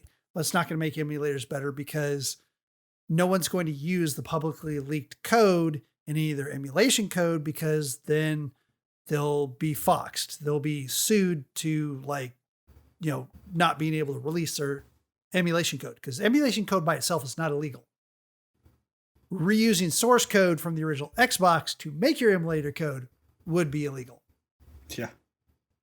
But with the Windows XP, we're not talking about making an emulator better. Some of the similarities here is in both cases, the Xbox source code and the XP source code, this stuff was publicly leaked. The Xbox source code, again, 4 months ago, the XP recently. This stuff has actually been privately passed around for years. It's just finally someone decided to leak it publicly for some reason. Where Xbox is a little bit different, or excuse me, XP source code is a little bit different, is because there are actually still some companies using XP out there. And with the source code, it makes it a lot easier to develop software that is going to exploit vulnerabilities to get access to it. Yeah, I mean, Windows 7 is now end of life, and that's been publicly announced, and a lot of companies have already moved away from using Windows 7 because of the fact that there is no more supported for Microsoft. There's no more support. There's no more service packs. There's nothing. It's dead. And if they're on XP at this point, that's already a problem in itself. But if they're, and obviously now even a more case of why that's a bad idea. So. Yeah, and even with XP having ended its support officially many years ago, there was an exploit that had come out. I think it was like 2 or 3 years after the end of support, and Microsoft actually did the right thing. They said, okay, this is a major one, and a lot of people are still using this. We'll go ahead and release a fix for this as well. But now with the source code out, I mean, all bets are off, because so many exploits can be made. But it doesn't stop just at XP. It's simply the fact that any code, especially something of this size and base, I don't know, let's say Elder Scrolls. I mean, why do so many of the Elder Scrolls games have some of the same problems? Why do so many of the Fallout games have some of the same problems? Because they're not rebuilding everything from scratch every time. It's iterative. They build a base and they make changes to it, and they build and make it bigger. The operating systems that we're running on today there's some code in it that is very much the same as it ran on XP. So there is some concerns that some of the vulnerabilities that will be created not only will affect Windows XP, but could affect Windows as it is today. Now, with that said, this is not the end of the world. It's been released publicly. Microsoft knows what's in that code, and they know the code that's, available today. So it's kind of really a side note, and nothing to really worry too much. Just kind of something interesting. Yeah. In news not related to Microsoft, but instead related to the other graphics card producer that hasn't had a chance to fail yet, with the new gen, AMD has confirmed a hard launch for the Radeon RX 6000 series of, I believe it is October 28th. So that is also the day that they're releasing their announcement. So they're going to be doing their like initial announcement display of their new cards, the entire new series from what it looks like. And we'll be able to get more details on hopefully price points, price for power, what we're getting from AMD. And there's been a little bit of cheeky back and forth with their lead architect and the internet, because there was some commentary made about somebody essentially made a kind of like an annoyed, frustrated comment or a tweet about how they didn't get the 3090 because it was paper launch, so to speak, and they insinuated that they bet AMD is going to be a paper launch as well. The chief architect decided to come in and say, I look forward to taking your $10, which started a little bit of controversy with reference to them, kind of not only propping themselves up, but taking a dig at NVIDIA, which has added some expectation. But the big thing out of this is AMD is not only announcing their cards on the 28th of October, that is also going to be their hard launch for the new 6000 series, which is great because it adds a little bit more competition and edge to the current ongoings with the GPU industry, which is something that seems like we need, because maybe that'll kickstart NVIDIA to do something about their current situation. Not that I don't think they're doing anything. They're obviously doing something, but maybe it'll push them a little harder. But you have that to look forward to. In not so related news, Baldur's Gate 3, a game that a lot of people are obviously looking forward to. I was looking forward to playing it. I think we all are. Obviously, actually. Is not out in early access yet and is being delayed one more week. See, another game maker waiting another week. It's not bad. See, it's not too bad. It's not, this is early access. You can wait a week for Cyberpunk. It's not a full release in the first place, right? So this is early access that they're coming into. They cited stability issues with the game as a reason for not launching yet. And that's a good one. Of this outcome, they have, through the process, been able to give people some minimum required specifications for their PC, which is good. Because that gives some people a general idea of what they're looking at come October, which I believe is the new release date. Again, this is the release date for early access. This is not the full game, but there is a small delay. So if you were waiting for it to have your hands on it now, I don't know, play Squadrons if you're into that for a little while, and then switch back over to Baldur's for something completely different. Or, I don't know, play anything else we've suggested. Or Yeah. And like you said now too, because I think the date that they had for early access that they set like a month and a half ago or something was yesterday, September 30th, if I remember correctly. Yeah, it's already passed. So yeah, I mean, it's hilarious because yesterday came and went, and I didn't even really think about anything about it. Granted, I kind of knew about this news article. We had like prepped for it, but it wasn't until you were talking now that I was like, oh no, it was supposed to come out yesterday. That's fine. That's okay. I mean, it's early access. Like you said, it's not the full release. I'll wait a couple more days for it. Well, if you're looking to play something in the time in between that, Metal Gear Solid, we had mentioned before, was potentially coming as a remake or something. Well, that's actually, I don't think we even covered that. That was something, it was kind of like a rumor, and I didn't even bring it up last time. It was something that there was rumor that they're going to remake the series. Well, That hit the cutting room floor. Yeah, it definitely got cut. But the rumor that they had was that it was trying to remake it. Well, in this case, this isn't a rumor, but they actually have announced that they're going to bring back Metal Gear Solid back to the PC. So the original game, along with all of its sequels, will be available on PC from different distributors. I think Steam is one of those, along with I think I saw it on Humble Bundle at this point. But you'll be able to pick up those remastered. And what they said, they've actually remastered these in a way too, where like instead of having to call Naomi to save your game, like you can actually just save the game. So it's like they've worked it in a way to like kind of cut out some of the things that were just like limited from the gameplay back on a PlayStation. So that's super exciting. I was a super fan of Metal Gear Solid series, so we'll definitely have to see what those look like on PC. Another news, we have a new studio that's been created from ex-members of Blizzard, ex-developers from Blizzard, and the new company has announced that it's going to be headed by Mike Moran. I may murder that, but the new company is called Dreamhaven.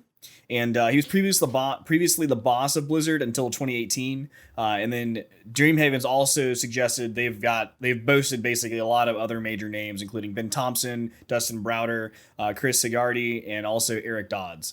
And then obviously right now they haven't announced any games or anything yet, but these are the developers that have been working on Blizzard for a while and have been behind a lot of those big games. And they announced a new studio, so we'll see what happens with that.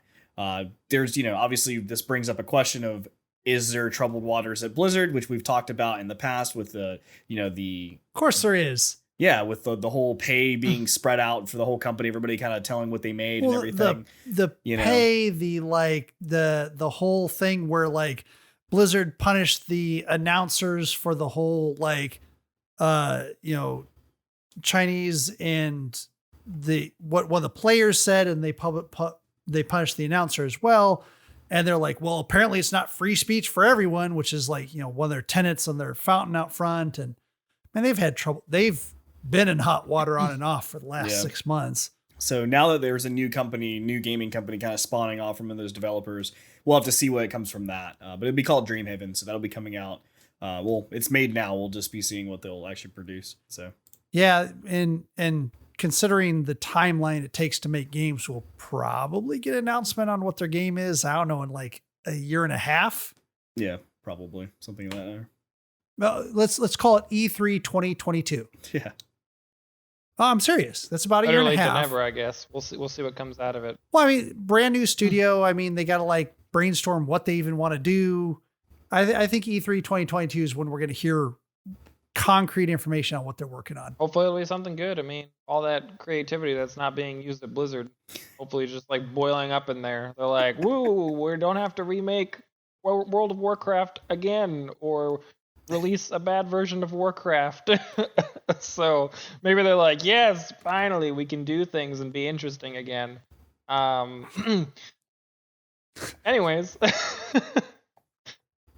Apex Legends. Why do I feel you just had the gaming version of political talk? I mean, I have some hatred for certain companies now. I mean, I've pre-purchased WoW's expansion like ages in advance, so I'll be there.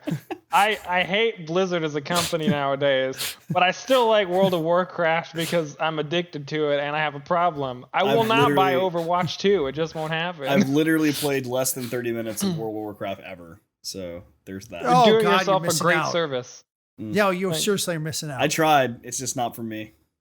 Well, again, it's a lot better with friends. Yeah, I enjoyed. I enjoyed the thought of the game. It just the aesthetics to it. I was more of a Final Fantasy 14 person. When I say that, that's a great one. I liked the look and the thought of the game, but I am not a fan of subscriptions, so that kind of got me out of it. Yeah, the aesthetics of World of Warcraft are always odd too. Beginning part for a long time. Yeah, and I played up to that point. That was basically it.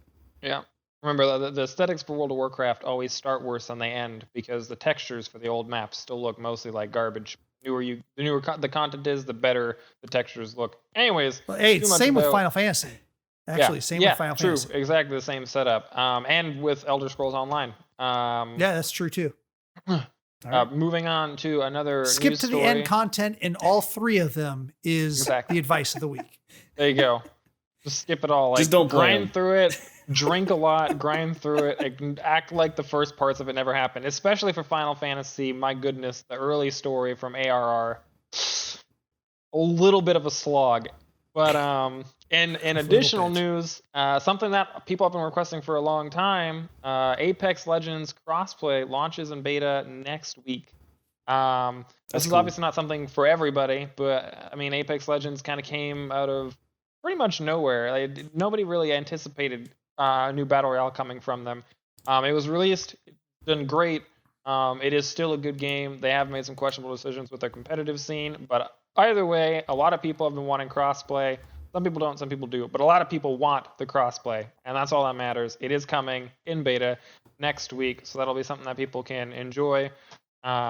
And you'll be able to opt out of it, things like that, so you don't have to deal with crossplay matches if you don't want to. Right. Playing on Xbox, you don't want to get obliterated by Shroud on PC. We totally understand. And nobody wants to live that life. I don't want to live that life. So have at it. I mean, like, if I got to be killed out of nowhere and not knowing what the hell happened, to like see the little kill notification come up that I got killed by Shroud, I think that'd probably make it better. Yeah, I'd probably clip that. Yeah. Right? I died to Shroud. Yeah, man. Maybe you I got get shot by lucky Shroud. and you're just spraying, and somehow when you stray bullets kills them because of assist aim from the console. Oh God, and then, yeah. And then suddenly you're famous. Yeah, true that.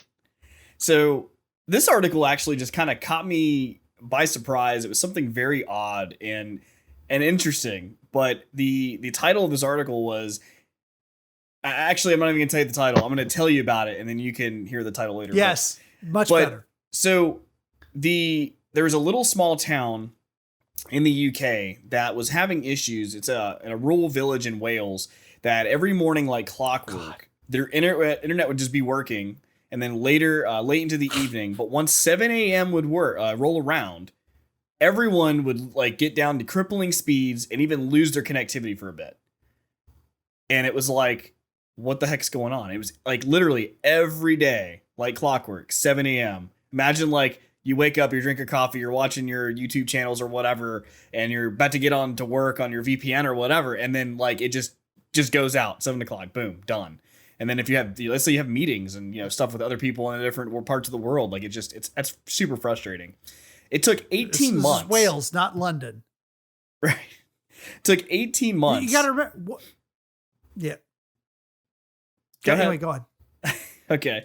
It took 18 months for them to try to troubleshoot and figure out what the heck the problem was. And so the ISP, basically, they tried replacing sections of the cable. They tried running tests, and like nothing had worked. Like they had a group of engineers like just working on this day and night to try to figure out this issue, because it literally was happening every single day. Like imagine an outage every day. And that's as the ISP, like you're getting a call every day of like an outage. And like, that's a big deal.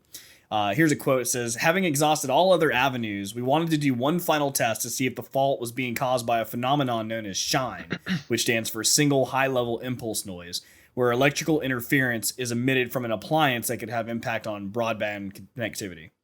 So they tried that. They got a group of, like they said, crack squad of engineers together and to try to figure this out. And basically, the next quote is, our device picked up on a large burst of electrical interference in the village. The source of the electrical noise was traced to a property in the village. It turned out at 7 a.m. every morning, the occupant would switch on their old TV, which would in turn knock out broadband for their entire village. So obviously the owner, when they told him this was what was happening, he was mortified, and like he didn't realize he was hurting the whole company, like the whole village on their internet. But literally, the title of this is, an old TV plagued an entire UK village with daily internet outages for 18 months. And that's when they finally figured out that his old TV was what was causing the outages. Yeah, and this was like not. I mean, this is not like. This is a 1970s CRT freaking old TV that we're talking about. Yeah, like, old TV. I would not be shocked that the village just at that point in time said, all right, everybody put in a couple pounds and we're just going to buy this man a flat screen. Yeah, for sure. I would have definitely. I don't know what accent that was, but it was not Welsh. Yeah, it was at the insane just part of seeing that article. I read that. I was like, oh my God, I can't believe this is happening. But yeah, so there's that. I would keep that TV in case your neighbors ever piss you off. Oh God. Yeah, but then they would know who did it too. Like, oh, you don't like that I didn't mow my lawn for 2 weeks and my grass is a little too long? Well, how do you like not having internet? Yep.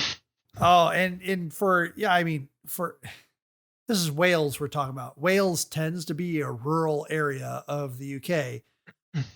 I mean, that's not everywhere, but if you're talking about a village in Wales, you're talking about some people that, the internet may be their number one connection to the rest of the world in many, many ways at that point. Everybody has to go look up that weatherman video of where he pronounces the longest name of a village. That's great. Anyway,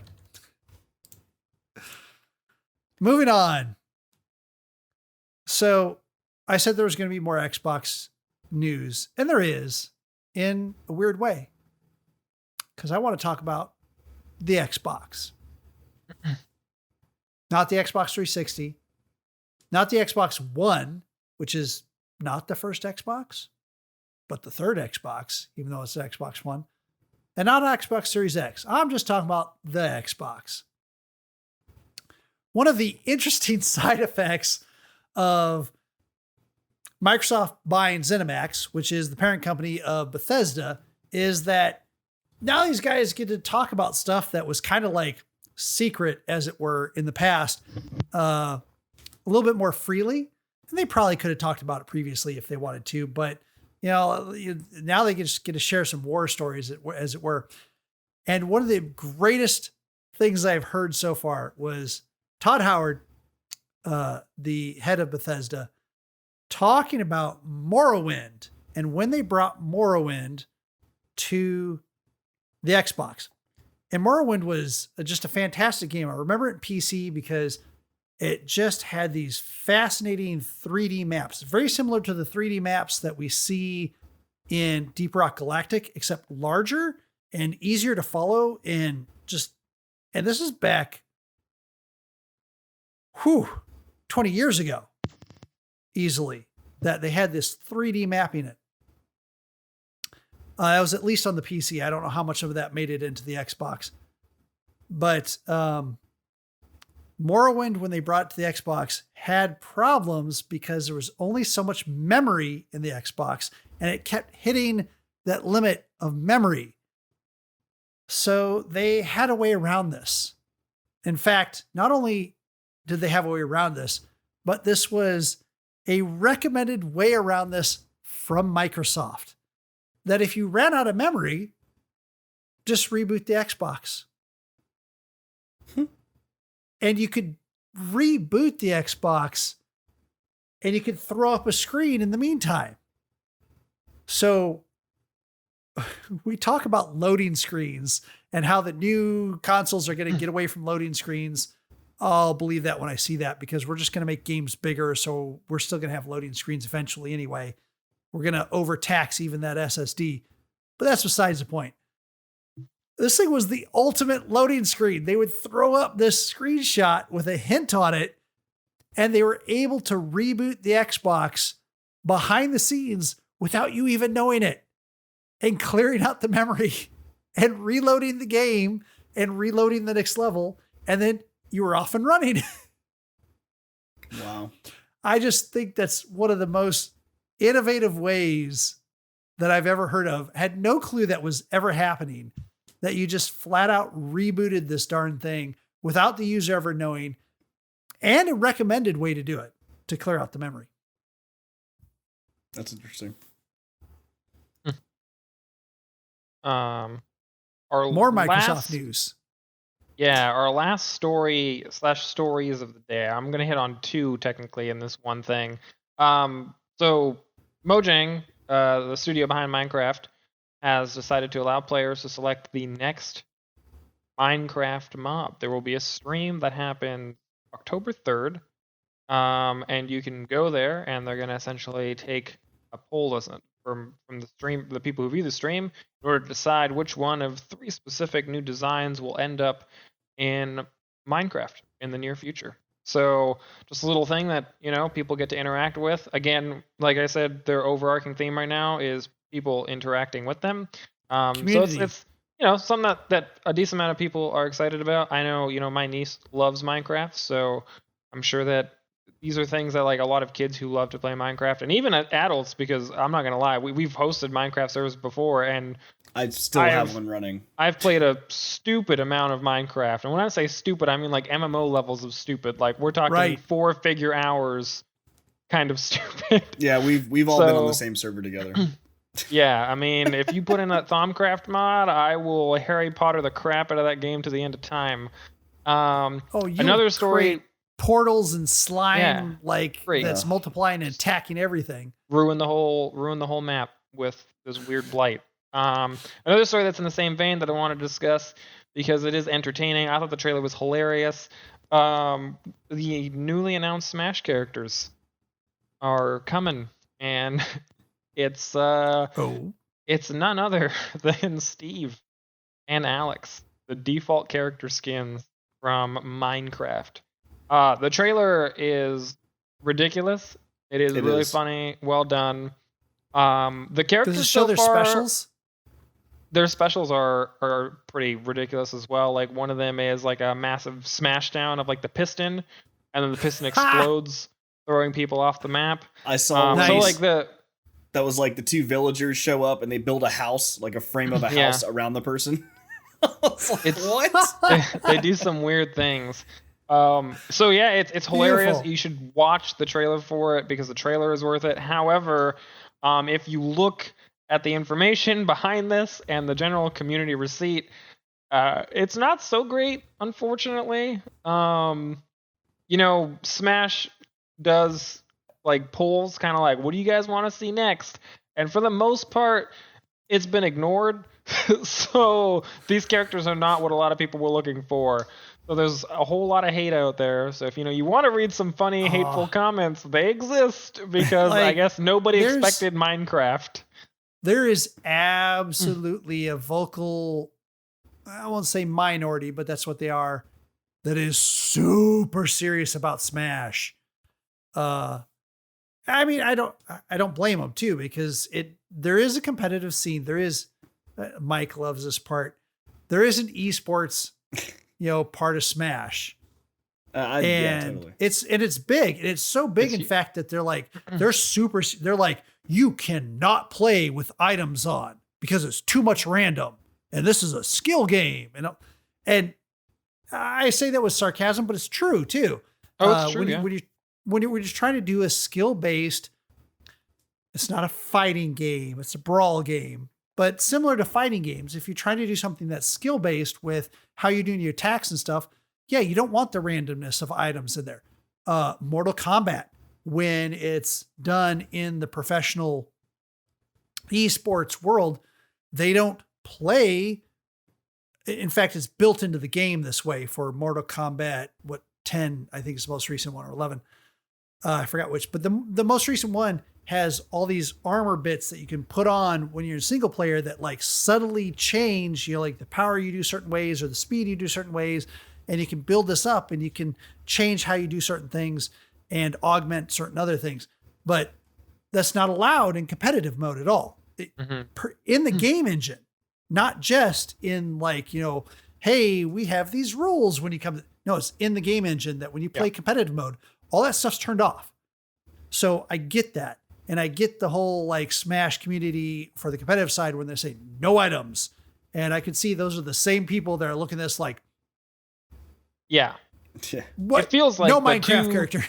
The 2 introduced characters, and they're so far from what's being said, they're having their desired effect. The idea is to bring the younger generations into Smash. Smash, because of the esports that were built around it, from Smash Melee, which, I mean, I have some friends who, meet all of the same conditions essentially that Brian is talking about with reference to how strict they are with rules. They're professional Smash Melee players. Like Fat Goku is somebody who I've gamed with for a long time, and he attends Genesis and places fairly high, like in the top 20 to top 10 for the last 2 Genesis. He would tell you that those things have to be abided by because it changes the way the game plays. And let's remind our listeners, what console is Smash Melee on? Do you remember? Oh, am I going to remind them? Yes. It initially is on N64. Well, I think Melee came out for the GameCube, didn't it? Or it wasn't the GameCube. It was the GameCube. Yeah, right. GameCube. Smash Melee is a GameCube game. So the same came into generation of Smash the real original late. Xbox. So for me, Smash Melee had long since sailed because I did not have the money when I was a child to own that console. Yeah, the 64 had Smash Brothers, and then they Smash did Brothers, right? They got the other ones on the actual. Yeah. So to give that perspective, the main people that not the esports isn't all Smash Melee. They have moved on to some of the Switch versions now too. But correct, yeah. To give some perspective, up until recently, primarily, if you wanted to competitively play Smash, you were playing a game that came out the same time that the original Xbox console came out. It's good. It's It's good. like 20 years ago. This could be something that changes it, right? You Give or bring in the new generation, and maybe that new generation will pick up the new Smash and run with that as an esport because it is viable. I mean, there is a competitive scene for Smash Melee, and if that can last as long as it has, and there can certainly be one for Smash Ultimate. But I thought the trailer was hilarious. The characters are entertaining. They look super, super out of place, like really out of place. Which is awesome. Which is the best hilarious. Thing in Smash. The contrast of like these characters. It's like when they brought the Wii Fit lady into it. It's great when they look I love out of that place. they understand that it is a platform to just do whatever the absolute fuck they want, and it's fantastic every time. So to show that I wasn't using hyperbole for when Smash Melee came out, Smash Melee released November 21st, 2001. Wow. So damn near 19 years ago. So something else, I know I'm going to slide this in here, but something else that also is old is they had just announced that it's an end of an era. Farmville is actually coming to an end. So if you're familiar with Facebook, originally there was a game that was super addicted to everyone that mostly parents, I guess you could say, and kids. But Farmville is one of those huge games. It launched in 2009, and it's actually ending this year. So almost 10 years of this game. Actually 11 years of this game going forward. What was the other one that came on its coattails? Mafia Wars? Potentially. Yes. Was that the other one? So that was one of them. Farmville is actually coming to an end. The in-app game purchases will be disabled November 17th, but it'll still continue to run until December 31st. But if you are a fan and this is like breaking news for you, they are going to be making a standalone game called Farmville 2, which is going to be its own type of game, not on Facebook, but it'll be able to, I think it's going to be like a mobile game that you can actually play from your phone. So if you're interested, that's that. It is available. I will be interested to see how that fares in the Stardew Valley era that we're in. Yeah. Farmville 2 has been out for some time. It's just going standalone now. I know this because it's the one game my mother plays consistently. There you go. And she to add to this story, very, very much not pleased with it going standalone. But hey, what can you do? Times they are changing. They are changing. So that wraps up our short attention news. Hope you guys enjoyed those. We're going to roll into our emails. We got a few emails this time. Well, we got one email, kind of two different parts. But the same email came from someone who decided to be known as anonymous, so we'll respect that. The email first response was just in response to something I had said in a previous episode about the scary game aspect and how Brian was playing Resident Evil 7. And I referenced, I was like, do you have a toilet in your chair? Because like, I mean, where are you gonna go? So he sent us a picture of this actual toilet, and it's it's if you can see it on the screen right now, great. If you not, it's basically one of the new gaming chairs photoshopped on top of a bathroom toilet. And it's cut out perfectly, so you could literally just use the bathroom while playing. So beautiful. Kudos to that. Appreciate that. I'm thinking that this is the month that you need to invest in one of these. Yeah, I need Mr. to buy Mike. this chair. Because man. like I hit the jump scare of RE7 and I was like, oh, look, I was expecting her to jump in my face. Woo. Yeah. I mean, it's probably I'm not saying I'm a tough guy. I'm just saying that I can disassociate myself from fantasy like that when needed. So it doesn't bother me as much. But Mike, on the other hand. Yeah, this will be fun. The next part of the email talked about some of the charities I'd mentioned in the previous past, and they wanted to bring up some light to some of the charities that are also out there. So one of the charities they mentioned was Able Gamers. Able Gamers, from their website, is basically, it says, we give people with disabilities custom gaming setups, including modified controllers and special assistive technology, like devices that let you play with your eyes so that you can have fun with your friends and family. We're using the power of video games to bring people together, improving quality of life and with recreation and rehabilitation. So yeah, I think we had maybe mentioned them before in one of our, at least on the side, on one of our news stories when we were talking about like the Microsoft controller.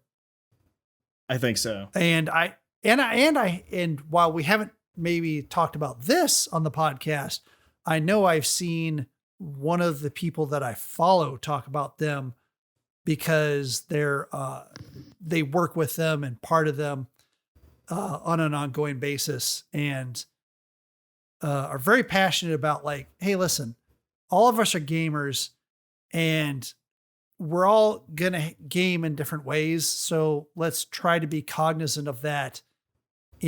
Even Among Us. One of the things that was going to go into Among Us 2 that they're going to try to get in Among Us 1 is a colorblind mode. Right.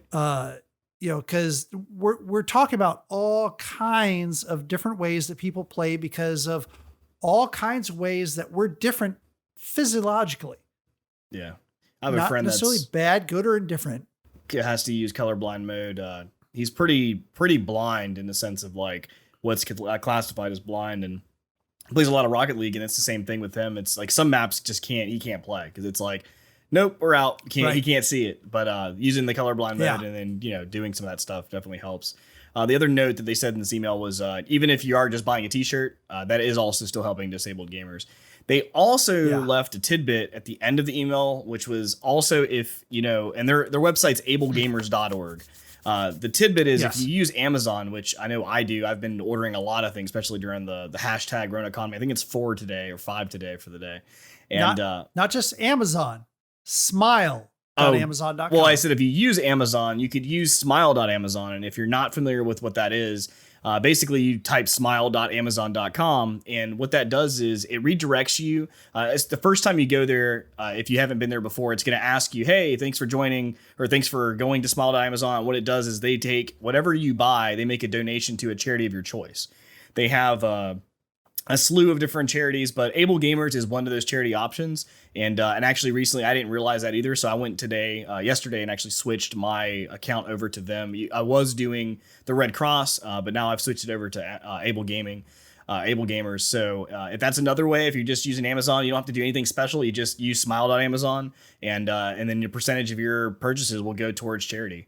So it's just an easy way to give back to people that don't necessarily have it easy, or stuff that we take for granted using controllers and just things like that they can get help with. So yeah, and the great thing about it is it's no additional cost to you. It comes out of Amazon's side. It's typically not a lot, but if you use an Amazon on a somewhat regular basis, I mean, it adds up on top of whatever else you may give for various other channels that you do it.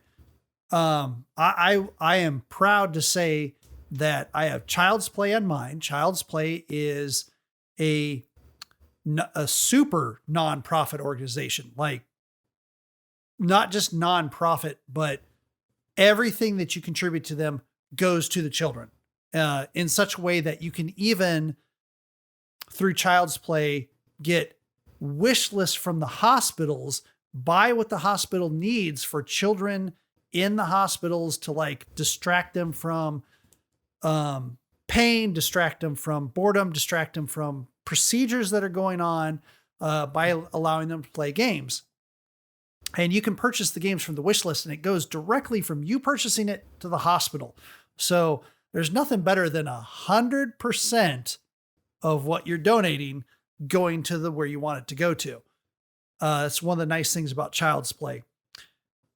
And I've, aside from just donating to Child's Play and purchasing things like that, I use smile.amazon.com to give a percentage of what I purchase to Child's Play as well.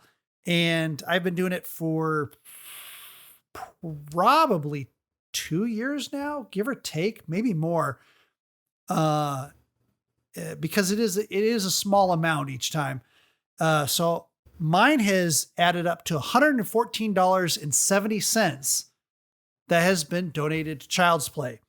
They've got stats here that since the lifetime, they've donated about $200,000 to Child's Play, and to charities worldwide. Smile.Amazon has donated $215,721,000 to charities worldwide. To give you some concept, we're talking about pennies, but a lot of pennies from a lot of people add up. Mike, how long have you been doing it? Smile.Amazon, maybe about a year, not even probably a year. But I've got about $5, I think, right now, towards it. So. $5. So yeah, it does take a little bit to add up. But again, if everybody does it and, millions of people on Amazon are doing this, then a million pennies suddenly ends up being a significant amount. So I highly suggest, if you use Amazon on even a somewhat regular basis, if you have Amazon Prime, absolutely you should be doing this, is using Smile every time. It's the only link that I go to myself, because it's no money out of my pocket and Amazon's going to donate some stuff for me. Yeah. And there's also a Chrome extension you can look up that it'll actually redirect Amazon.com to Smile.Amazon every time for you. So you don't even have to think about it. You just type Amazon and it redirects you. Yeah. Right. And even if you do click on a link that goes like an affiliate link or something like that takes you to www.amazon, and it's got a link all the way to like a certain product, just replace the www with Smile and hit enter, and you're right there at the same place and at the ability where you have a donation going through. Sweet. Well, that was the emails we got for this week. So if you guys are interested in sending an email to us, or like I said, anything you want to talk about, whether it's something we've covered or just want to just give us feedback or whatever, that email address is goa@sassgaming.com. So goa@sassgaming.com. Also, our website is www.sassgaming.com. Also has our links for all of our social media and all of our different aspects to follow us. So that's what got our attention this week. If you're listening to the podcast, we'll have those out for you on all those different podcast outlets that you listen to. Hopefully you're probably doing that now. We also do that live on the Twitch channel, which is typically where you get a little extra. We give a little bit of feedback to the viewers that are watching during the break that we have. And then and obviously you can just see the video and see what we talk about. We also put up some things on the screen that was also helpful in some of the aspects. So if you like what you heard, you can follow me on my links. I'm Xycia, so it's Xycia Gaming on Twitter, and the rest of the stuff's up on my page. Also, Phoennix, Brian, you can tell them about yourself. Yeah, you can follow me at Phoennix Nova. That's PHOENNIX_Nova on Twitch, no_ on Twitter. And I'd also like to say that with what we're doing here, obviously we do this podcast because we wanted to and we want to have fun, but we're also trying to do it for you, the listener.